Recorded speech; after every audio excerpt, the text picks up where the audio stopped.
siyenze kwaze bashaya u1 bengeve kudlalwa abangcwele. Amen. Senze inkonzo kaShemba athi maku14 siyoqala senze inkonzo yokuqala yomgidi. Mase siqedile bese singena ke inkonzweni yesibili yokukhokhelana siyomama abangcwele. Amen. Amen. Ukukhokhelana kakusho ukuthi umuntu uyokhokhela umuntu ogqoka isiphika. Siyomama sonke lamaNazaretha siyakhumbuza ukuthi hayibo usakhumbula ukuthi umthetho kaShembe uthi umthetho kaShembe uthi kanje. Amen. Akukuningi ke bangcwele sokukhuluma la ekhaya sikumbe sikuvulile kodwa ngibongela nje ikhaya la kaPhewa. Ngibongela nomama uPhewa ekhona lapha elele khona bangcwele. Ukuthi abantu abakhe bamkhumbulile baba nothando. Njengoba ngithi ngiyaqala nje ukuhamba inkonzo efana nale. Abanye abantu baye bawubize lo 14 umuntu esehambile emhlabeni esebuya kungasekuhle sethiwa unenkinga.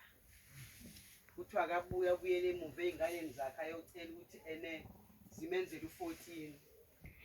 Kodwa ke esiyambongela abangcwele uMamphewa namhlanje abantu abakube baphe ukuhlakanipha ukuthi ingilosi ka14 ingene phakathi kwekhaya esaphila. Akwandele nombani ukuthi ingane zimcabanga ukuthi uma ungene kule nkonzo amandla engasenawo bangcwele ukuhamba u14. Amen. Amen. Okusho ukuthi ke thina esisaphila le nkonzo izinselelo kuthini ukuthi ihamba usaphila. Ngoba mhlawumbe uzongayizuza ile nhlanhla ezuzo uMamphewa ukuthi abantwana bamlethele inkonzo ka14. Siyamcela kuShembe unyazi lwezulu ukuthi luze lumkhumbule. Sebikile ke umama wala ekhaya noma undodakazi wala ekhaya ubike konke. Lo 14 ngicabanga ukuthi uMazi wona owakhe yedwa kodwa ngisho abaphambili bala ekhaya balelo uthuni lomhlaba sebewutholile lo 14 bangcwele. Amen. Ngathi uNkulunkulu ke angabakhumbula abenzele izinto ezinhle. Naye amkhumbule ngoba yakhumbula abantu mabeyonikela enkosini ukuthi ubana zanga uhamba 14 ukuthi inkosi iyayibuza ukuthi nithi angenze njani mina mengahambanga. Abanye baqhube yona lembuzi yalithwala icala ukuthi uzocela intethelela athi ubaba imbuzi yona izokwenze njani. Ngoba umthetho ka14 uthi unkosikazi akaphuma e14 agide njengoba besigida nje bangcwele akwenze konke anikele. Ngiyabonga ngoba ke abantwana bakhe basakhumbula ibhuku ukuthi abamnikelele umama. Khona abantu abangasanikeli ingane ezilanda manje kube kuphela yami zidla imali. Umuntu usele sikwelete eside singaka. Kodwa uyahola lo muntu bangcwele hola impesheni. Ingane azazi ukuthi lidume futhi nje umana ke somfakela umnikelo wakhe wa14 mazidla imali nje siqedile.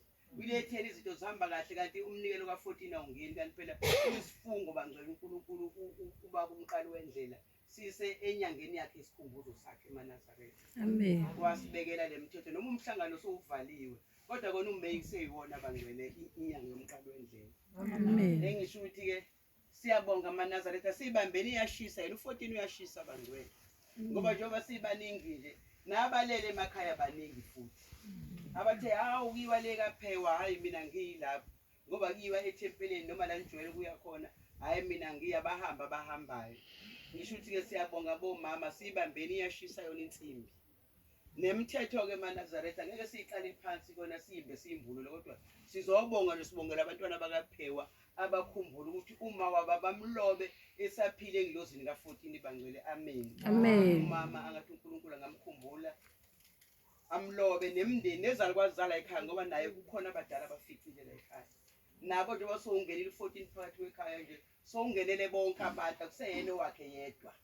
Ogogo abadala lokhulukhulu nokhokho bala ekhaya siyacela nabo bamukele ukuthi ungenile kulobu buNazaretha. Ngiyangibezwe kwabanye abantu bekhala athi ubuNazaretha ngabona sengimdala. Kodwa futhi ubone semdala akasenzi lutho futhi.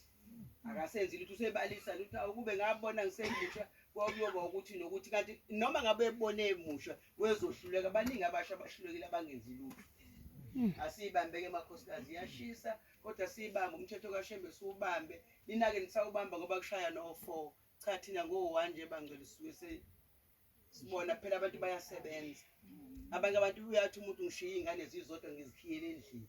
Ngeke ke lo muntu akahlale kuzoshaya u4 ekseni. Abanye abantwana khona labana abayini abangakholwa. Ngeke kumyeni ongakholwa ufike ngo4 ekseni uzothi umyeni kwenzakalani. Akafike fika nje ebusuku ngisho ukuthi ke thina siba kanjalo ikona ngathi siyabhuduka njengoba sesiyasha isikhathi sona ukuthi hayi ngabe sezibuyile emasisweni kube singale ekhaya. Ngisho ukuthi ngiyabonga nje ukuhlangana nabangcwele uNkulunkulu asikhumbule kumama sihloniphane nathi sibakhokheli sibahlonipha abantwana